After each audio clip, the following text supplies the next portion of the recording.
to remove the filter, there's the coolant reservoir that had a 10mm bolt that went in right here. You loosen that, you can move this out of the way. And then the filter itself, the cap has an 1 1/16 socket, so I have that. And I couldn't fit my 1/2" socket in there, so I converted it to the 3/8 inch, and then I'm gonna loosen it that way.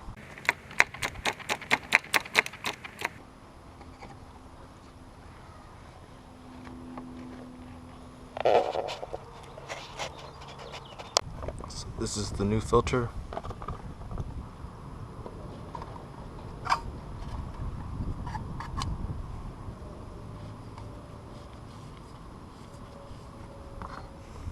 Take the new O-ring. Make sure you get new oil to lubricate the O-ring.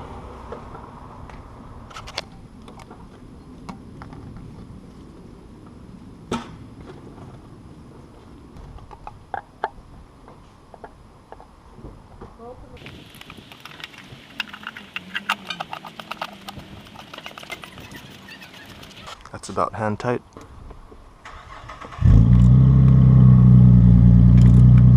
I just tightened it until it couldn't spin anymore.